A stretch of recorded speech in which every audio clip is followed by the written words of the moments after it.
بسم الله الرحمن الرحيم. الحمد لله والصلاة والسلام على رسول الله محمد بن عبد الله صلى الله عليه وسلم وعلى آله وأصحابه أجمعين، أما بعد. نعم، وتوفيق يا الله سبحانه وتعالى tunaendelea na somo letu la mustalah, na leo tupo kurasa nambari 32 wa kitabu chetu, tukiingia katika kuisoma alhadithu almashhur, hadithi mashhur. Sheikh anasema almashhur, akiwa na maana hadithi mashhur, huwa ma, ni hadithi ambayo rawahu, wanaipokea hadithi hiyo thalathatun, watu watatu, fa aktharu, na zaidi ya watatu, walau fi tabaqatin min tabaqatihi, walau fi tabaqatin, hata ikiwa ni katika tabaka moja, min tabaqatihi, katika zile tabaka zake. Walau rawahu ba'da thalathati jam'un, walau rawahu, na hata kama wataipokea hadithi hiyo ba'da thalathati, baada ya watu watatu, jam'un, wataipokea kundi la watu, jam'un, kundi la watu, bado itabakia kuwa ni hadithi gani? Hadithi almashhur. Kwa maana hadithi almashhur ni ile hadithi ambayo katika tabaka zake kuna wapokezi watatu walioipokea hadithi hiyo. Sawa sawa? Kuna wapokezi watatu walioipokea hadithi hiyo, hata kama itapokewa na kundi la watu wengi baadaye, lakini kama kuna wapokezi watatu katika tabaka yoyote miongoni mwa tabaka zake, basi hadithi hiyo itahukumiwa kuwa ni almashhur. Tamam. Mithalu, mfano wa alhadithi almashhur, hadithu inna Allaha la yaqbidhu alilma intiza'an. Ni hadithi inaendelea, haishi hapo, inaendelea. Inna Allaha la yaqbidhu alilma intiza'an yantazi'uhu minan nasi lakin yaqbidhu alilma biqabdhi alulama. Na inaendelea, haijashi hapo. Ni hadithi maarufu kwamba hakika Allah la yaqbidhu alilma intiza'an, haichukui elimu kwa kuinyofoa, yantazi'uhu minan nas, kwa kuipokonya kutoka kwa watu, lakini yaqbidhu alilma biqabdhi alulama, Allah anaichukua elimu kwa kuwachukua wanawazuoni.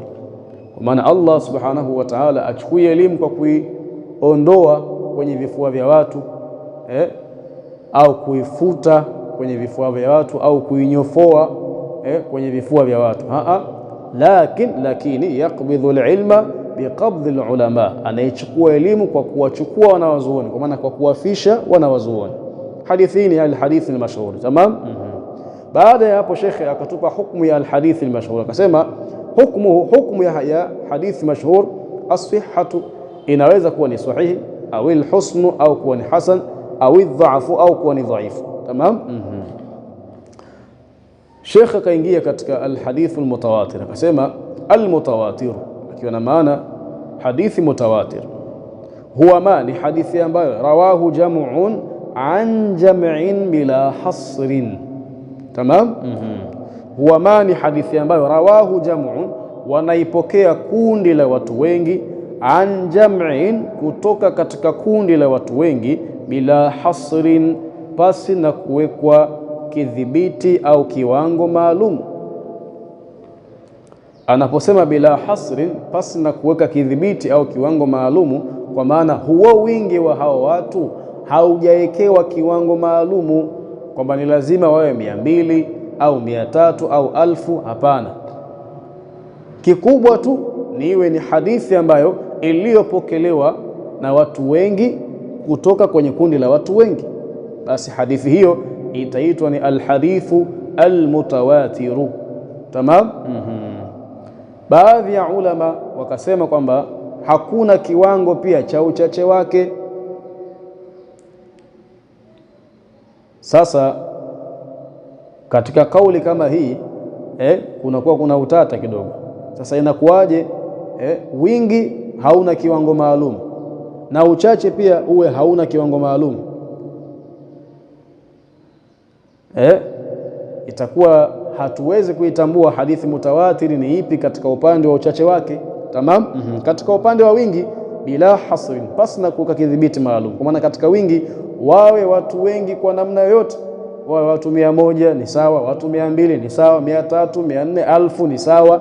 Lakini je, katika uchache, kwa maana waanzie watu wangapi? Ndo hadithi hiyo iitwe ni hadithi mutawatir. Sawa sawa. Baadhi ya ulama wakasema waanzie watu 4. Sasa tukisema watu 4 inaingia katika alhadithi almashhur. Tamam, inaingia katika hadithi almashhur. Kwa sababu gani? Tumeambiwa 3 fa aktharu, ipokewe na watu 3 na zaidi ya 3. Tamam hapo.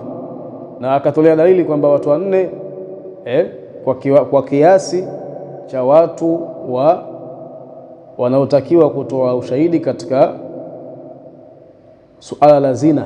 Kwenye zina sikuhitajika mashahidi 4. Tamam. Sasa akasema basi kiwango cha chini cha hadithi mutawatir ni waanzie watu 4 na kuendelea. Huko kuendelea hakuna mpaka, lakini kuanzia watu wangapi? 4. Wakasema hapana, 4 haiwezi kukubalika. Sababu gani? Itaingia katika alhadith almashhur au alhadith almustafidh. Tamam. Wengine wakasema waanzie watu 40. Akasema kuna hadithi zimepokewa na watu 20 tunaikaitwa mutawatir. Lakini kaenda mmoja katika wao akatoa rai kwamba wawe ni kuanzia watu 10, na hiyo ndiyo kauli ambayo ni al-mukhtar. Tamam, ndiyo kauli iliyochaguliwa, kwa maana wapokezi wa hadithi al-mutawatir uchache wake ni waanzie watu 10. Sawa sawa. Na hiyo ni kauli iliyotolewa na al-istakhri iliyotolewa na mmoja katika wanawazuoni wa hadithi anaitwa al-istakhri, kama alivyomnukuu al-Imam Suyuti katika Tadribur Rawi. Yeye al-istakhri kasema aqalluhu, uchache wa wapokezi wa hadithi al-mutawatir 10, uanzie katika watu 10, wa huwa al-mukhtaru. Sawa sawa. Na kauli hii ndiyo nini iliyochaguliwa, kwa maana ndiyo kauli ambayo kidogo imegewa mashiko. Liannahu awwalu jumu'i al-kathrati, kwa sababu idadi ya watu 10 awwalu jumu'i al-kathrati ndiyo kiwango cha kwanza cha jumu'u al-kathra. Tamam. Kwa hiyo alhadithu al-mutawatir wingi wa watu wake hauna kiwango maalum, lakini uchache wake ni waanzie watu 10. Kwa maana hadithi ikipokewa na watu 10, yani mwanzo wake ikapokewa na watu 10, hadithi hiyo itakuwa nini? Alhadithu almutawatir. Kisha baada yake wakaja watu 20, pia itaendelea kuwa ni mutawatir.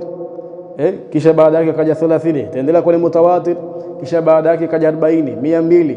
Kwenye wingi hakuna mpaka, lakini kwenye uchache ni waanzie watu wangapi? Watu 10. Lakini pia baada ya wale 10, huko mbele ule wingi uendelee, kwa maana isishuke chini ya 10. Ikishuka chini ya 10 itakuwa ni mengine. Tamam. Kwa maana ile idadi ya watu 10 tabaka inayokuja isipungue. Ikiwezekana iwe 11 au iwe 10 vile vile, itaendelea kwa ni mutawatir. Lakini ikishuka chini kutaangaliwa nini? Kutaangaliwa mengine. Mafumbo hapo.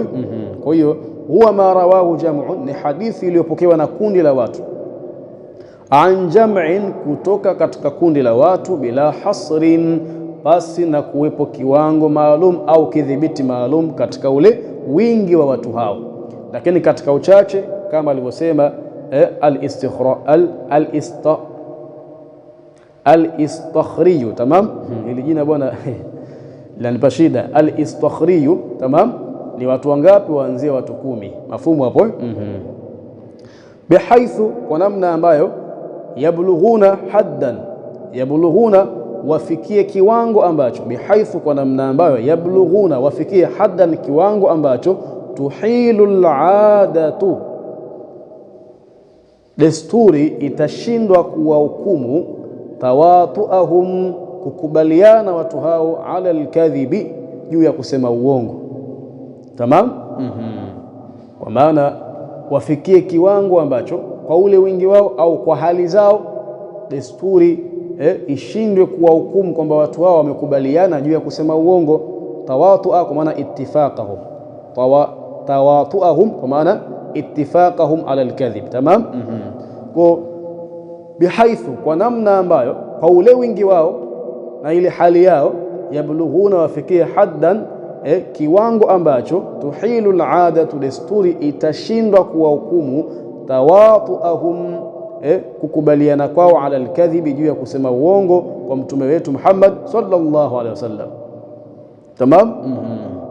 Wingi wao tushaeleza ni kuanzia uchache wa watu 10 na kuendelea. Tamam. Lakini hali zao ni vipi?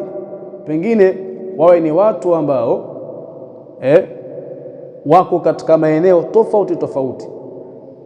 Tamam. Mfano wake, itokee hadithi imepokelewa na watu 20 ambao ni wakazi wa Madina, lakini pia tukafika Maka tukakuta watu wengine 20 wamepokea hadithi kama ile ya mtume, lakini pia tukafika Misri tukakuta watu wengine pia 20 wamepokea hadithi ile ile ya mtume. Watu wangapi hao? 60 hiyo. Tamam. Tufike Dimishki tukute pia kuna watu wengine 20 wamepokea hadithi ile ile. Tayari hapo desturi, yani kidesturi tu, kiakili tu, ni moja kwa moja inaonyesha kwamba watu hawa hawawezi kuwa eti wote wamekubaliana juu ya kusema uongo kwa mtume, wakatunga hadithi wakasema hii ni hadithi ya mtume. Hicho kitu hakiwezi kutokea kwa watu kama hao. Lakini pia hali nyingine ni wale watu ambao madhehebu yao ni tofauti. Kivipi? Itokee wanawazuoni 20 wa madhhabu Shafi'i wapokee hadithi hiyo na waseme kuwa ni hadithi ya mtume. Wanazuoni wengine wa madhhabu ya Imam Malik 20 wapokee hadithi hiyo na waseme kuwa ni hadithi ya mtume. Wanawazuoni wengine pia 30 wa madhhabu ya Imam Ahmad bin Hanbal waseme kwamba hadithi hiyo ni ya mtume na lakini pia wanazuoni wengine pia wa madhhabu ya Imam Abu Hanifa, tamam, sawa sawa, 20 waseme kuwa hadithi hiyo ni ya mtume. Basi sisi tutaikubali hadithi hiyo kuwa ni sahihi basi na kuangalia hali zao. Tamam. Tutaikubali kuwa ni sahihi. Kwa sababu gani? Kidesturi hawawezi kukubaliana watu wao juu ya kumsemea, juu ya kumzushia uongo mtume wetu Muhammad sallallahu alaihi wasallam.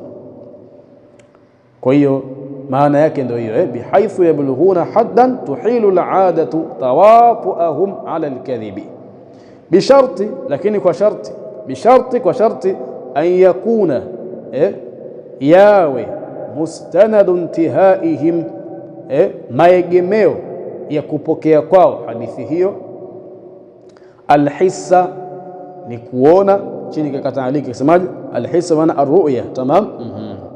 Bishartin, kwa sharti, an yakuna yawe maegemeo. Tamam.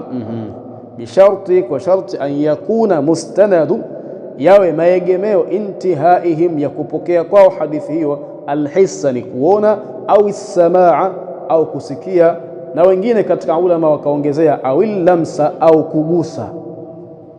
Tamam, awil lamsa au kugusa. Mafumu hapo? Ana maana gani? Ana maana kwamba sharti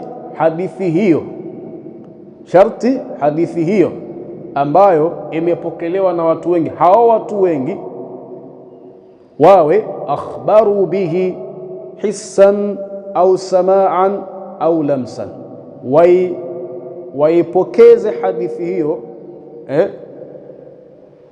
sawa, kwa kile ambacho wamekiona kwa macho yao, au kwa kile ambacho wamekisikia kwa masikio yao, au kile ambacho walikigusa kwa mikono yao au kwa ngozi yao. Tamam. Kwa maana vipi? Wawe wamepokea hadithi ambayo waliisikia kwa mtume, mfano wake maswahaba, si ndio? Wapokee hadithi ambayo waliisikia, au wapokee tukio ambalo waliliona. Tamam. Lakini pia wale wanaokuja kupokea kwa wao pia wapokee hadithi hiyo kwa namna hiyo hiyo, sawa, wawe wamewasikia maswahaba na wawe wamewaona. Tamam. Au kitu kama ni cha kuguswa, basi wawe wamegusa. Mfano wake kwenye kugusa ni ile atashbik, kushikana mikono, kama ilivyokuwa katika alhadith almusalsal. Tamam. Pale mtu anapokea hadithi kwa kusikia, lakini anamuona yule anayempokea hadithi, lakini pia mkono wake umegusa mkono wake. Tamam. Kwa hiyo maegemeo ya kupokea kwao iwe ni kuona, kusikia na kugusa. Tamam? Kwa maana kile ambacho wamekipokea iwe wamekiona au wamekisikia au walikigusa, sawa sawa. Lakini pia wale wanaokuja kupokea kwao pia wapokee kwa kuwaona hao, sawa sawa, wanawapokea hadithi kwao na kwa kuwasikia, sawa sawa. Na kama kuna kugusana basi nini, kwa kuwagusa. Tamam, hakadha. Fashurutu, basi masharti ya alhadithi almutawatir arba'atun, ni manne. La kwanza kathratul adad, wingi wa idadi. Kwa maana gani? Ile idadi iendelee kuwepo kuanzia mwanzo kupokewa kwake mpaka mwisho kupokewa kwake. Tamam? Ile idadi iendelee kuwepo kuanzia mwanzo kupokewa kwake mpaka mwisho kupokewa kwake, kwa maana asishuke chini ya watu 10. Ihalatul, tamam. Sharti la pili, ihalatul adati tawatuahum ala alkadhibi, desturi ishindwe kwa hukumu kukubaliana kwa watu hao ala alkadhibi, juu ya nini? Ya kusema uongo. Wujudu tilka alkathrati min alibtidai ila alintiha, ona wujudu, uwepo, tilka alkathrati, uwepo wa ule wingi, min alibtidai, kuanzia mwanzo kupokewa kwake, ila alintiha, mpaka mwisho kupokewa kwake. An yakuna mustadadu intihaihim alhissa wassamaa au samaa au lamsa. Tamam. Na yawe maegemeo ya kupokea kwao ni kuona, kusikia au kugusa. Mithalu, mfano wa alhadithi almutawatir ni hadithi inayosema man kadhaba alayya mutaammidan falyatabawa maq'adahu minan nar. Mtume anasema yule atakayenizulia uongo mutaammidan, hali ya kuwa ni mwenye kukusudia, falyatabawa maq'adahu minan nar, basi na ajiandalie makazi yake motoni. Hadithi hii anasema faqad jaa an 200 sahabiyin, hadithi hii imepokelewa kutoka kwa maswahaba 200. Sawa sawa, faqad jaa an 200 sahabi, hadithi hii imepokelewa kutoka kwa maswahaba 200. Hadithi almutawatir ziko nyingi mno. Tamam, ziko nyingi mno, na al-Imam As-Suyuti ameziandika kwenye kitabu chake cha al-Azhar al-Mutanathira fi al-ahadithi al-mutawatira. Nakumbuka nishawahi kuwatumia katika grupu yetu ya WhatsApp. Tamam. Lakini pia baada yake akaja al-Muhaddith Abu Abdillah Muhammad ibn Ja'far al-Kattani, akaandika hadithi nyingine ambazo al-Imam Suyuti hakuziandika, ambazo ni mutawatir, kwa maana amefanya istidrak. Tamam. Kwa maana istadraka al-Imam As-Suyuti. Sawa. Kwa hiyo al-Imam As-Suyuti aliandika hadithi mutawatir kwenye kitabu chake cha al-Azhar al-Mutanathira fi al-akhbari al-mutawatir au fi al-ahadith mutawatir. Ni kitabu kikubwa hicho, amekusanya hadithi mutawatir, ukiingia utazikuta. Sawa. Pia al-Imam Suyuti akaja kufanya ikhtisari ya al-Azhar al-Mutanathira, kwa maana akaja nini kufanyia ikhtisari kitabu chake cha al-Azhar al-Mutanathira fi al-akhbar al-mutawatir kwenye kitabu chake kingine cha Qatfu al-Azhar, Qatfu al-Azhar. Kisha baada yake akaja Abu Abdillah, akaja al-Muhaddith Abu Abdillah Muhammad ibn Ja'far al-Kattani, akafanya istidraki, kwa maana akanukuu hadithi nyingine mutawatir ambazo al-Imam As-Suyuti hakuzinukuu kwenye kitabu chake cha Nadhmul Mutanathir min al-hadith al-mutawatir. Tamam. Kisha baada yake akaja al-Muhaddith Abdul Aziz al-Ghimari, akamtadaraki pia nani? Abu Abdillah Muhammad ibn Ja'far al-Qattani kwenye kitabu chake kiitwacho Ithafu Dhawi al-Fadail al-Mushtahira bima waqa min az-ziyadati ala al-azhari al-mutanathira fi al-ahadith al-mutawatira. Kwa maana al-Muhaddith al-Sheikh Abdul Aziz al-Ghimari akamtadaraki nani? Al-Imam As-Suyuti, na akamtadaraki pia al-Imam Almuhaddith Abu Abdillah Muhammad ibn Jafar Al-Kattani akanukuu hadithi nyingine mutawatir ambazo al-Imam Suyuti hakuzinukuu kwenye vitabu vyake vile viwili, na Almuhaddith Abu Abdillah Muhammad ibn Jafar Al-Kattani hakuzinukuu katika Nadhmul Mutanathira. Tamam, yeye akaja kuziandika nyingine kwenye kitabu chake cha Ithafu Dhawil Fadail Al-Mushtahira bima waqa' min az-ziyadati ala al-azhar al-mutanathira fi al-ahadith al-mutawatira. Tamam. Kwa hiyo hivyo ni vitabu ambavyo ndani yake kunapatikana hadithi ambazo ni mutawatir, hakuna hata haja kuzitaja. Ukipata vitabu hivyo utazikuta.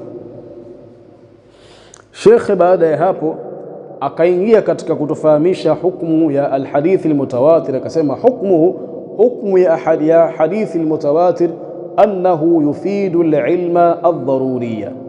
العلم الضرورية akiwa maana yaqini, alilma kwa maana ya yaqini, na adharuria kitu dharuri ni kitu ambacho hakihitaji dalili. Sasa kisikia kitu dharuri kwa maana kitu ambacho nini hakihitaji dalili, sawa. Kwa hiyo akiwa na maana gani? Annahu hakika hadithi hiyo yufidu alilma adharuria, hadithi hiyo inafidisha yaqini ya moja kwa moja kuwa ni hadithi ya mtume wetu Muhammad sallallahu alayhi wasallam. Tamam.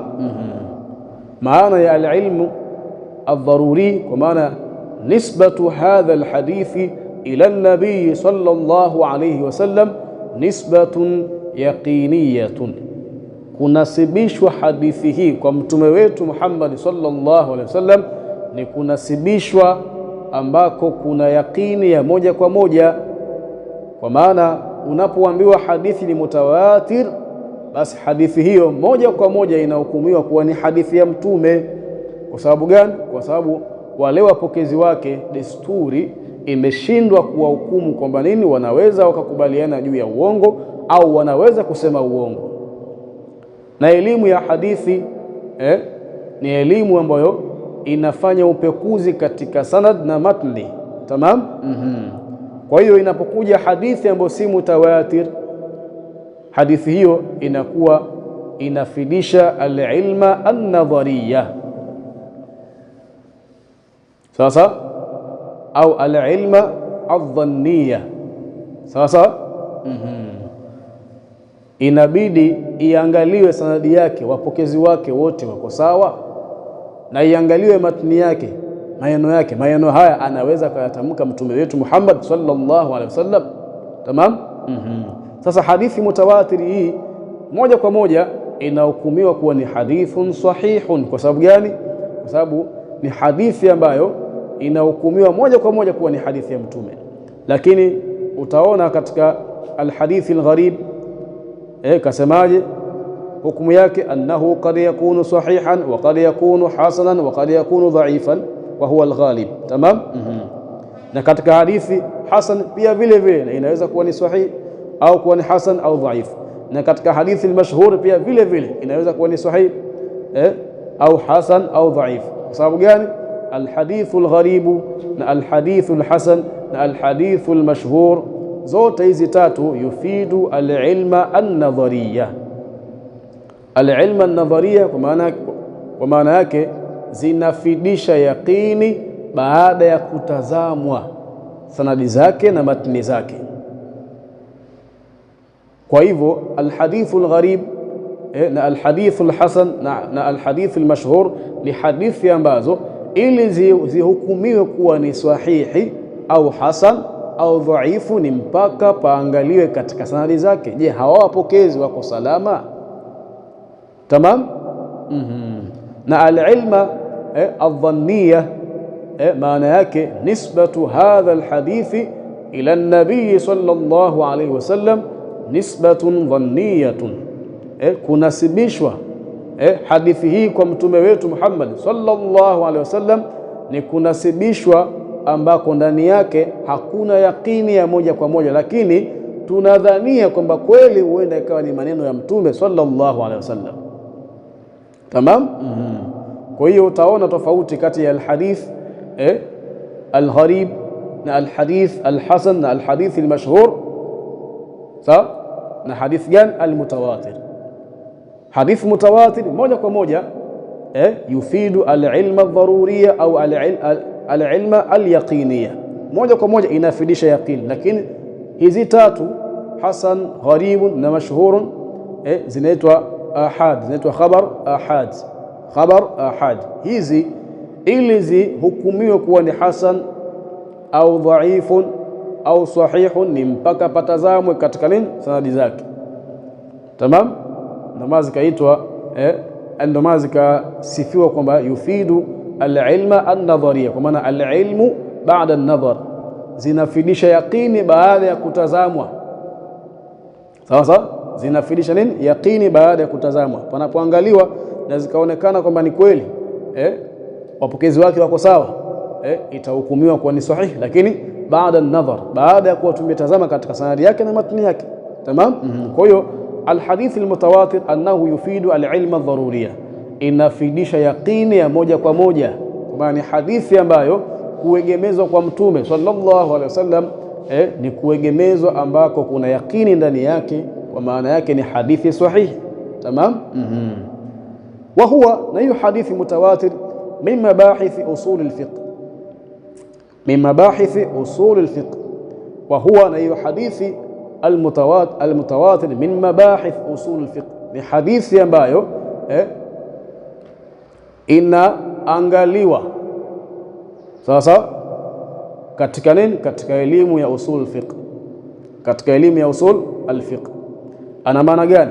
Ana maana kwamba hadithi mutawatir ni hadithi ambayo uchambuzi wake na maelezo yake sasa asili ni katika nini? Elimu ya usul al-fiqh. Ndio akasema wa hunaka, na uko katika elimu ya usul fiqh, bastul qawli fihi, ndio kuna ukunjufu wa maelezo fihi katika alhadith almutawatir. Kwa nini kasema hivi? Kwa sababu elimu ya hadithi ni elimu ambayo inahusika na kutazama upande wa sanad na upande wa matni. Sisi tumesoma kule nyuma, tumesoma katika mwanzo wa nini wa kitabu kwamba maudhui ya ilmu alhadithi dirayatan au ilmu dirayat alhadith ni as-sanad wal matn, hayo ndo maudhui yake. Lakini alhadith almutawatir haiingii katika uwanja wa kutazama sanadi yake wala matni yake. Ni hadithi ambayo unaangaliwa ule wingi wake tu, ukishapatikana wingi katika tabaka zake zote inahukumiwa kuwa ni hadithi sahihi moja kwa moja. Tamam.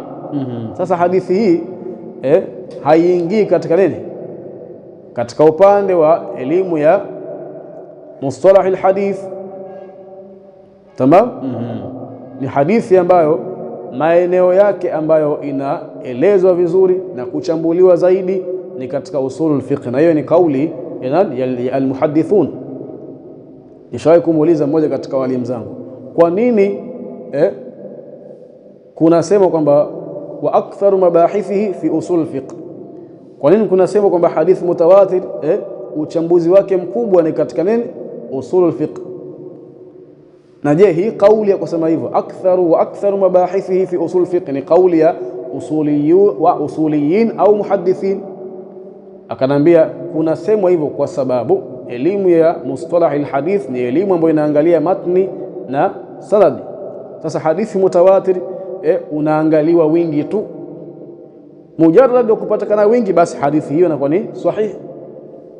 Tamam, mafhumu hapo. Lakini pia kauli hiyo ya kusema wa aktharu mabahithi fi usul fiqh ni kauli ya muhaddithuna wenyewe au muhaddithina wenyewe. Sawa. Na hata ad-doktor Nuruddin Itri kwenye kitabu chake anasema wa min huna qarrara al-muhaddithuna anna hadha an-naw'a la yadkhulu fi mustalah al-hadith. Wa min huna, na kutokea hapa, wana baada ya maelezo kama haya kwamba hii ni hadithi ambayo inapokewa na watu wengi kutoka kwa watu wengi, na ni moja kwa moja yufidu al-ilma an-nadhariya au al-ilma al-yaqiniya. Qarrara al-muhaddithuna, wanawazuoni wa hadithi wamekubaliana anna hadha an-naw'a la yadkhulu fi mustalah al-hadith, kwamba aina ya hadithi hii haiingii katika elimu ya mustalah alhadith, walaysa min sinaati hadha alilm, lakini pia si katika sehemu inayoangaliwa na elimu hii. Lianna hadha alilma yubhathu fihi amma yusilu ila sihhati alhadith au husnihi au dha'fihi, kwa sababu elimu hii yubhathu, huangaliwa, uchambuliwa, fihi, ndani yake, amma, kile ambacho yusilu ila sihhati alhadith, kitamfikisha yule mpekuzi na mpelelezi katika nini? Kuhukumu usahihi wa hadithi, au husnihi, au kuhukumu uhasan, yani kutoa hukumu ya usahihi wa hadithi, na kutoa hukumu ya hadithi kwa ni hasan, na kutoa hukumu ya hadithi kwa ni dhaifu. Tamam. Kwa hiyo wa huwa, na hadithi hiyo, min mabahith usul fiqh, ni katika sehemu zinazoangaliwa na kuchambuliwa na elimu ya usul fiqh. Wa hunaka bastul qawl fihi. Tamam. Naam, jana tulisema kwamba tutaangalia kanuni mama inayohusiana na aqsamul hadith min jihati adadi ruwati alhadith, au min jihati adadi ruwat. Kanuni yenyewe inasema hivi: alqillatu taghlibu alkathrata, alqillatu taghlibu alkathrata, uchache unazidi wingi. Tamam. Tumezoea wingi ndio huwa unazidi uchache, lakini katika upande wa ilmu ya mustalahul hadith, alqillatu taghlibu alkathrata, uchache ndio unazidi wingi. Kwa maana gani? Kanuni hii inaingia katika upande wa sanad. Tamam. Kanuni hii inaingia katika upande wa sanad na katika upande wa idadi ya wapokezi wa hadithi. Tumesoma katika vigawanyo hivi, alhadith algharib tukaambiwa ni hadithi ambayo inapokewa na mpokezi mmoja. Tamam. Na tukasoma hadithi alaziz, tukaambiwa ni hadithi inayopokewa na wapokezi wawili, na akasemaje? Walau rawahu ba'da alithnain jam'un, na hata kama itapokewa hadithi hiyo na watu wengi baada ya kupokewa na watu wangapi? Wawili. Lakini pia katika alhadith almashhur tukaambiwa kuwa ni huwa ma rawahu thalathatun fa aktharu, ni hadithi inayopokewa na watu watatu na zaidi ya watatu. Sasa ili hadithi ihukumiwe kwa mujibu wa idadi sawa sawa, huwa inahukumiwa kwa ile idadi chache ya wapokezi wake, kisha ile idadi ya wingi huwa haiangaliwi tena. Tamam. Na maana gani? Na maana kwamba hadithi inahukumiwa kwa mujibu wa kiasi cha chini cha wapokezi wake waliopo kwenye sanad. Tamam. Tutoe mfano katika alhadith algharib. Alhadith algharib ni hadithi iliyopokewa na mtu mmoja. Tamam. Sasa inapotokea mfano hadithi hii mwanzoni mwake ilipokewa na maswahaba watatu. Maswahaba wangapi? Watatu. Tamam. Tutahukumu hadithi hii kwa ni hadithi gani? Hadithi mashhur. Kwa sababu gani? Imepokewa na watu watatu. Au tuongeze watu watano, bado hadithi hii itahukumiwa kwa ni hadithi gani? Mashhur. Kwa sababu gani? Alhadithu almashhur ma rawahu thalathatun fa aktharu, na zaidi ya watatu. Lakini katika hii fa aktharu, katika hii zaidi ya watatu, wasifikie mpaka wa tawatur. Sawa sawa? Wasifikie mpaka gani? Wasifikie mpaka wa tawatur. Mpaka wa tawatur ni watu 10, si ndio? Lakini inaweza kufikia watu 10 kisha baadaye ikashuka. Kwa hiyo inatakiwa tu hii aktharu, sawa sawa, isifikie mpaka gani? Mpaka wa tawatur. Kwa hiyo hadithi mwanzoni mwake imepokewa na maswahaba watatu au watano, hadithi hii tutahukumu kuwa ni mashhurun. Kwa sababu gani? Ndio idadi ya kwanza kupokewa na watu wake. Kisha ikaja hadithi hii baada ya maswahaba kwenye tabaka ya kwanza ya tabiina, sawa, ikapokewa na watu wawili. Tutaihukumu vipi hadithi? Tutaihukumu kwamba ni al-aziz. Kwa nini tuhukumu kwa ni al-aziz? Alqillatu taghlibu alkathra, uchache unazidi wingi. Kwa maana hukumu ya hadithi katika upande wa idadi unahukumiwa kwa idadi ya watu wachache. Tamam. Kwa hiyo kwenye tabaka ya maswahaba impokewa na watu watano, ikawa ni hadithi mashhur. Lakini katika tabaka ya kwanza ya tabiina impokewa na watu wawili, hukumu yake inabadilika na kuwa ni alhadithu alaziz. Tamam. Baada ya hii tabaka ya kwanza ya tabi'ina kuwa hadithi hii mpokelewa na watu wawili, kwa hiyo tabaka ya pili ya tabi'ina hadithi hii inakuja kupokewa na watu wangapi? Watu watano tena. Bado hadithi hii itabaki kuwa ni al-aziz. Kwa sababu gani? Tunaangalia uchache. Tamam. Kisha baada ya wale watano hadithi hii ikaja kupokewa katika tabaka ya tatu ya tabi'i, ikaja kupokewa na mtu mmoja peke yake. Hadithi hii itahukumiwa kuwa ni gharibun. Tamam. Itahukumiwa kwa nini? Kuwa ni gharibun. Kwa sababu gani? Kwa sababu alqillatu taghlibu alkathra, uchache unazidi wingi. Kwa hiyo katika tabaka ya masahaba ilipokewa na watu watano. Tabaka ya kwanza tabi'ina ilipokewa na watu wawili, tukahukumu kwa ni azizi. Tabaka ya pili ya tabi'ina ikapokewa na watu wangapi? Watano tena. Ikabaki pale pale kuwa ni azizi. Kwa sababu gani? Tano ni nyingi ya mbili. Tamam. Kwenye tabaka ya tatu ya tabi'ina ikaja kupokewa na mtu mmoja, hukumu inabadilika. Hadithi hii itahukumiwa kwa ni al-gharib. Tamam. Tuingie katika mfano mwingine wa al-hadith al-aziz. Al-hadith al-aziz ni hadithi iliyopokewa na watu wawili. Tamam. Inapotokea mwanzo wa masahaba, yani katika tabaka ya masahaba hadithi hii imepokewa na watu wangapi? Watu watano. Tamam. Hadithi hii itahukumu kwa nini? Al-mashhur. Tabaka ya kwanza tabi'ina hadithi hii inapokewa na watu watano, itabaki kuwa ni mashhur. Tabaka ya pili ya tabi'ina hadithi hiyo inapokewa na watu wawili, hukumu inabadilika. Baada ya kuwa ni mashhur inakuwa ni al-aziz. Tamam. Tabaka ya tatu pia ya tabi'ina hadithi hiyo inakuja kupokewa na watu wengine watano, hadithi hiyo itabaki pale pale kuwa nini? Kuwa ni al-aziz. Tamam jamani hapo. Tuingie katika mfano wa al-hadith al-mashhur. Tabaka ya kwanza ya masahaba hadithi hiyo inapokewa na kundi la masahaba wengi, inapokewa na masahaba 10. Masahaba 10 ni kiwango cha chini cha nini? Cha al-hadith al-mutawatir. Tamam. Inaenda kwenye tabaka ya kwanza ya tabi'ina hadithi hiyo inakuja kupokewa na wapokezi watatu, hukumu inabadilika. Inakuwa ni hadithi gani? Inakuwa ni hadith al-mashhur. Tamam. Inakuja tena katika tabaka ya pili ya tabi'ina hadithi hiyo inapokewa na watu wangapi? 20. Bado hadithi hiyo itabaki nini? Kuwa ni al-mashhur. Kwa sababu gani? Kwa sababu hata kama mwanzo ilipokewa na watu 10, ikaja watu watatu, ikaja tena watu 20, hadithi hii hatuwezi kuhukumu kwa ni mutawatir. Sawa? Kwa sababu sharti la hadithi mutawatir tumeambiwaje pale? Wujudu tilka al-kathrati min al-ibtida ila al-intiha. Sasa ni kuwepo ule wingi wa idadi kuanzia mwanzoni mwake mpaka mwishoni mwake. Lakini tabaka ya masahaba hadithi imepokewa na watu 10, kisha tabaka ya kwanza ya tabi'i kapokewa na watu watatu, kana hadithi mashhur. Tabaka ya pili ya tabi'ina kapokewa na watu wangapi? 20.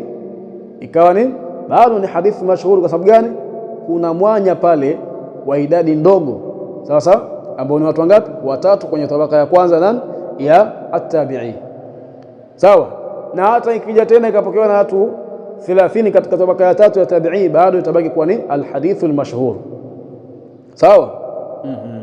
Kwa hiyo katika aqsamul hadithi min jihati adadi ruwatihi, kuna hii kanuni mama inayoitwa al-qillatu taghlibu al-kathra. Sawa sawa, uchache unazidi wingi. Kwa maana hadithi itahukumiwa kuwa ni gharib, itahukumiwa kuwa ni aziz, itahukumiwa kuwa ni mashhur kwa mujibu wa uchache wa wapokezi wake. Kwa hiyo sisi tunaangalia ule uchache zaidi, ndio tunaipa hadithi hiyo hukumu ya ule uchache. Sawa sawa. Wamekuja wawili mmoja, itakuwa ni gharib. Tamam. Mwanzo imeanza kuwa ni aziz, wawili, tabaka ya masahaba wawili, tabaka ya kwanza tabi'ina wawili, tabaka ya pili ya tabi'ina wawili, tabaka ya tatu mtu mmoja, itakuwa kuwa ni gharib. Sawa. Na kwenye aziz pia hivyo, na kwenye mashuhuri pia hivyo. Nadhani kwa tumeelewana. Wa ila huna intahi. Al-kamalu lillahi wal ismatu lil anbiya wan naqsu lana wa hadha. Assalamu alaykum wa rahmatullahi wa barakatuh. Wal afwa minkum.